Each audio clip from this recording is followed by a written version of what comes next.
ભેંસ હોય ભેંસ, એ ભેંસને અંધારી ઓરડીમાં બાંધી દો અને એક બસ ભરી રજકો નાખો અને ભેગું એક આંકડાનું પાન નાખજો.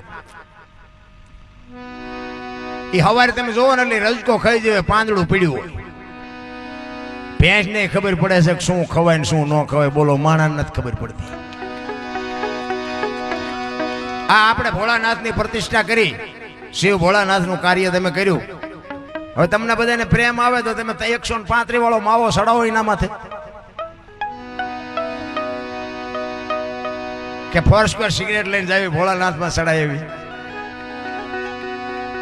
આ તમે બેહાડ્યો છે, આપણો દેવ છે, કઈ હા નથી કહેતો, ના નથી કહેતો. એની માથે જો તમને આટલો ભરોસો હોય તો આ જીવતું જાગતું શિવાલય છે, આની માથે શેનો અભિષેક કરો છો એ તો તમે જોવો.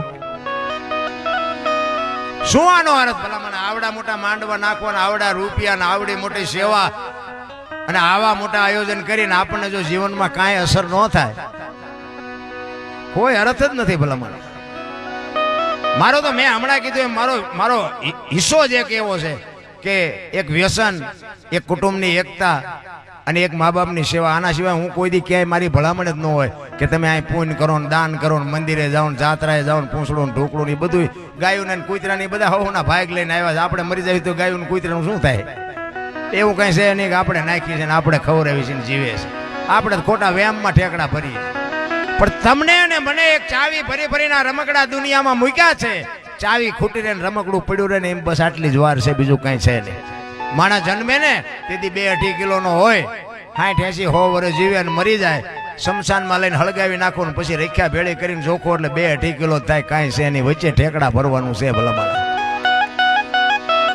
તમે જો તમારો અને મારો માના ઉદરમાં વિકાસ થતો હોય અને જન્મ થયા પહેલા બધી માં તૈયારી કરી રાખે. ખોયા ને ઘોડિયા ને ગોદડા ને બાળોતિયા ને આ તે બધું માં તૈયાર કરી રાખે. અને આ દુનિયા છોડીને તમે જાઓ ને તે દીએ બધું દુનિયાએ તૈયાર જ રાખ્યું હોય. લાકડા તૈયાર હોય, ઉપાડનારા હોય ને ઘોકા મારનારા હોય ને દિવાળીઓ મૂકનારા હોય. તો પહેલી ને છેલ્લી બે તૈયારી છે એટલી નહીં હોય. પણ એવા આપણે જે ઠેકડા ભરીએ છીએ ને ભાઈ, એટલે આ ઠેકડા મેં ભર્યા છે ને આ મારો જાત અનુભવ છે એટલે કહું છું કે માર્ગે સડી જજો. નકર આ લોહી સટક્યા ભરે છે ને બાળપણમાંથી યુવાની ક્યારે ચાલુ થઈ કોઈને ખબર નથી, ને યુવાનીમાંથી બુઢાપો ક્યારે ચાલુ થઈ જાય કોઈને ખબર નહીં પડે. એટલા માટે સવારામાં એટલે જ કહે છે કે આ જીવનની મજા જ આ કંઈક જુદી છે. અને આની વાત મેં કીધું એમ સદગુરુ સિવાય આ સમજાય નહીં. એટલે સવારામ કહે છે ગગન મંડળ છે ને મહાપુરુષો આને કહે છે. આમાં તમને બધું નક્કી થાય. ખેતર જવું છે, વાડીએ જવું છે, ગામમાં જવું છે, વાહન લેવું છે, દીકરો પરણાવવો છે, મકાન બનાવવું, બધું આમાંથી નક્કી થાય. આ સાંડલા આ શું કામ કરે? લ્યો વાહમ કરે તો ન હાલે.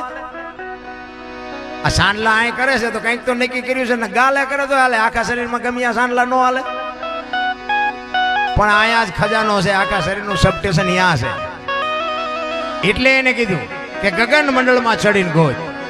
એટલે કે છે તમને અને મને ઈશ્વરે, મને તો એમ થાય કે જીવે એવું હવે આવ્યું. લ્યો આપણા ગઢાએ તો હરખો ધરીને રોટલો નથી ચડ્યો, જોડા વગરના જિંદગી કાઢી નાખી. અત્યારે મૂક્યાની જગ્યા નથી પણ માગણ કોક નીકળતા ડેલીઓ આડી કરે.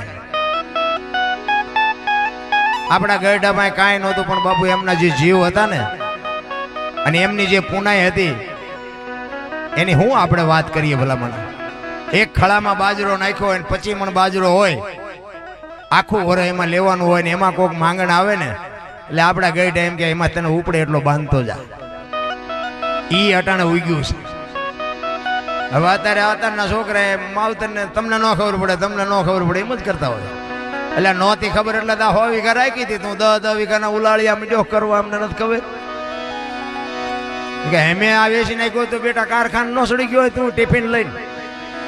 અરે બાવળિયા ઉગવા દીધા પણ કે મારા છોકરાને મજૂરી ન કરવી પડે, કોઈની ગુલામી ન કરવી પડે, મા બાપના ઋણમાંથી આપણે ન છૂટી શકી. ભલા મારે પણ થોડુંક ભણી જાય છે ને અને એમાં પછી માતાજી આવે પછી કે હું ઘર બાંધું પણ મમ્મી પપ્પા ન રહે તો. અમારે હમણાં એક અમારે સાધુ સંતોનો મેળાવડો હતો, એમાં મને બોલાયો હતો. એટલે મને કે દરબાર તમે સારું બોલો છો, પણ મને કે આટલું બધું તમે કહેવા છતાં એમ કે આટલું બધું. મેં કીધું બાપુ મા બાપની સેવા નથી કરતા, તમારે જેવા સંતોથી ન માને મારથી હું માને, હું તો મેં કીધું આ વાતું કરું છું, કદાચ કોકને મેં કીધું અસર થાય ને કંઈક માને તો મેં કીધું એના મા બાપના આશીર્વાદ થોડા જાજા મને મળે તો મને એમ થાય કે મારું કંઈક ભજન પાક્યું. પણ મેં કીધું બાપુ એક મને પ્રશ્ન હુજે છે, મેં કીધું આ મા બાપ દુઃખી ન થાય એના માટે બાપુ મને કે શું કરવું જોવે. મેં બાપુ મને એક પ્રશ્ન હુજે છે, જો કે મારું કોઈ માને નહીં અને મારું હાલે નહીં, પણ મેં કીધું એક વાત મને હુજે છે, ઈ જો થાય ને તો મેં કીધું મા બાપને દુઃખી ન કરે કોઈ. તો મને કે શું? મેં કીધું બેનું ને છે ને, બેનું ને મમ્મી પપ્પા ગમે છે, હાઉ હારા નથી ગમતા, અને ભાઈઓને મેં કીધું હાઉ હારા ગમે છે, મમ્મી પપ્પા નથી ગમતા. એટલે મેં કીધું આ દીકરીઓ હારે જાય છે એના કરતા જો દીકરા હારે જાય ને તો તરત સમાધાન થઈ જાય.